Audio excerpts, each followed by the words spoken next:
So, Steve-O, take us back to the early days of Jackass. What was it like, and did you know you were sitting on something so popular on the very first time you did a stunt?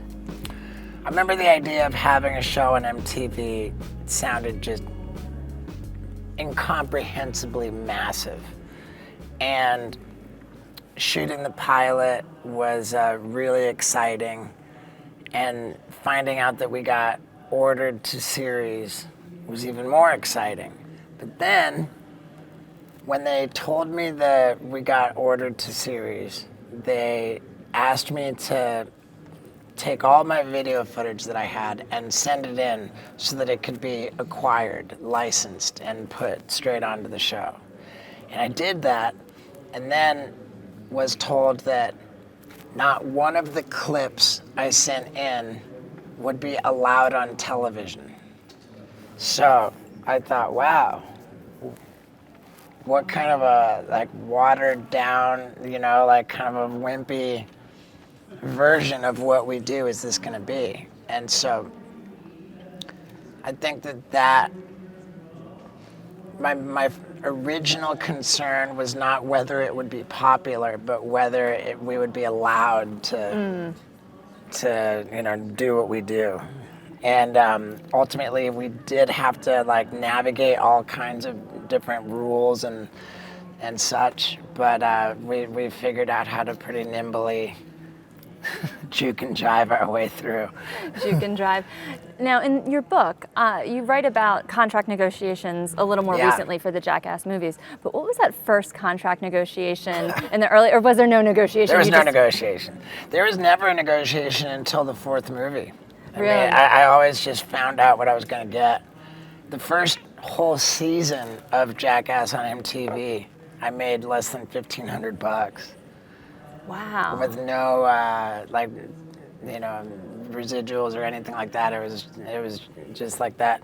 And through the rest of the TV series, the first movie and the second movie, I never even attempted to counter an offer to improve it. And I got sober right before the third movie, and my lawyer, that was the first movie where I had a sophisticated attorney. He said, this is a bad deal, you should get better.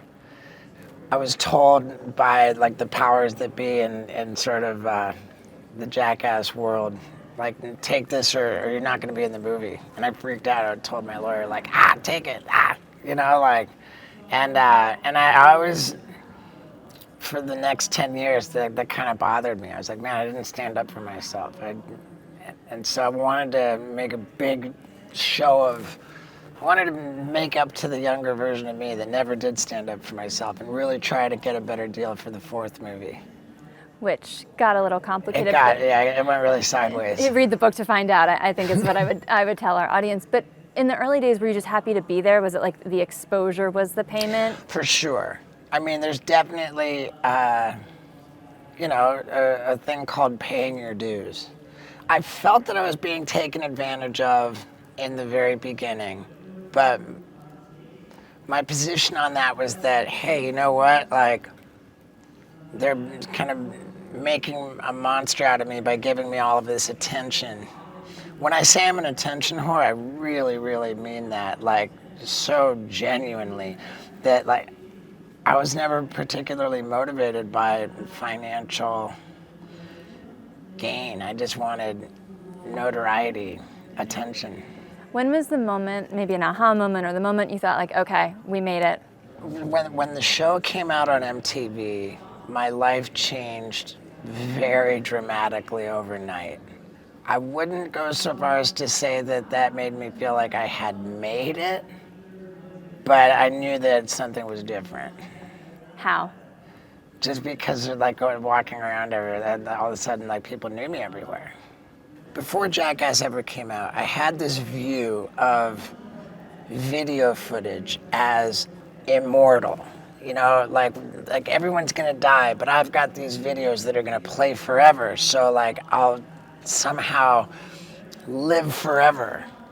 And the permanence of video, the whole idea of it being permanent, of it being immortal, was just shattered when Jackass came out on MTV, because all of a sudden people were telling me, it's great you got a show now, but you got to strike while the iron's hot, because your show's going to be canceled, and then, you know, like, what are you going to do next?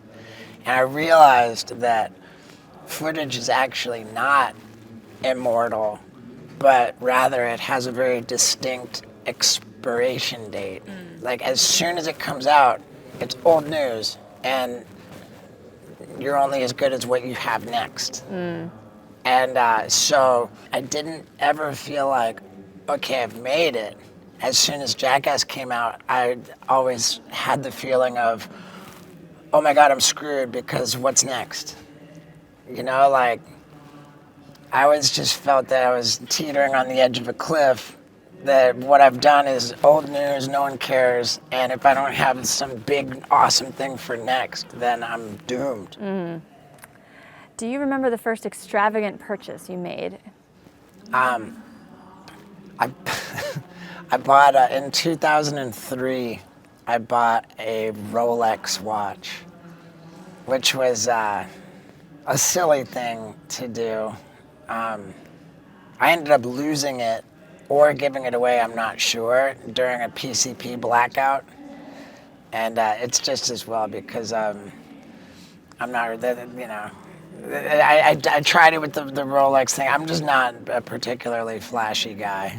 You like attention. That's your Yeah. best form of payment, it sounds like. Yeah, oh, and I'm so glad, too, that I've never really gotten into the whole, like, flaunting of wealth or like, flashy cars or jewelry, anything, because, God, it's so scary to look at people who did get into that and then ultimately feel the need to maintain those appearances past a point when they really can. So people are like living beyond their means, trying to maintain appearances. Like, I don't ever want to have anything to do with that.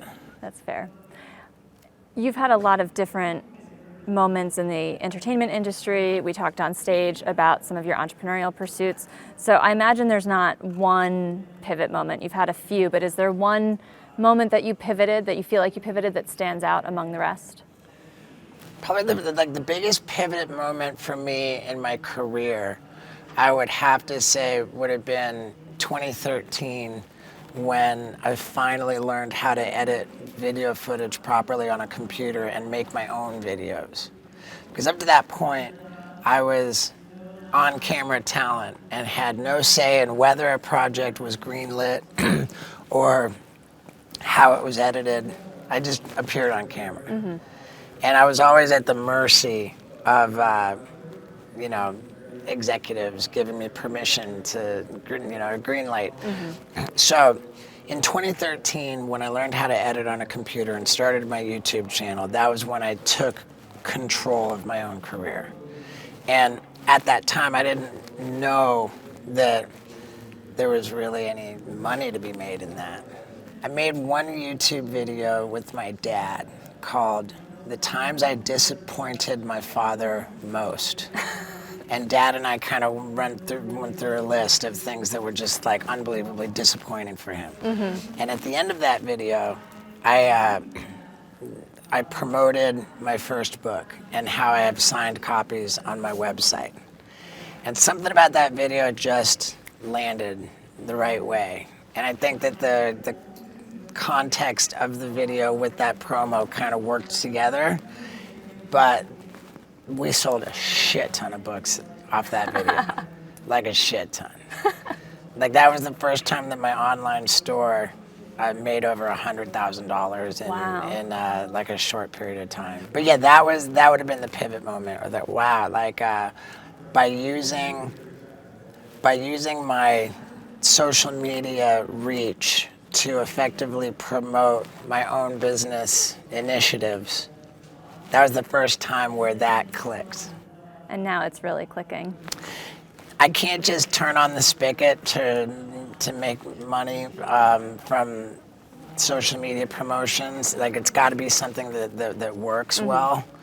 Like, for example,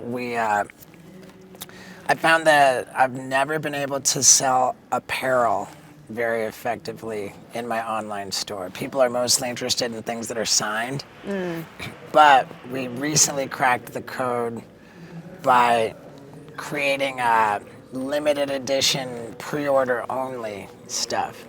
It's like you can only order this for the next 7 days and then it's never going to exist again. And that creates an urgency for people to order it, so we sell a lot, and we don't have to take on the risk of sitting on unsold inventory, because at the end of that 7-day period, we print exactly the amount that we sold. It's more environmentally friendly to do it that way too. Yeah, it's so this new pre-order business model that we've stumbled upon is proven to be really effective. Yeah. So you've done a lot. What's next? What can we look forward to from Steve-O in 2023? 2023, I expect to be the year of putting together my next tour, the Steve-O's Gone Too Far tour. And I'm nervous, I'm excited, and I think that depending on how that goes, it will inform the direction of everything thereafter. Well, we look forward to watching. Thank you so much for being here. Yeah, for sure. Thank you.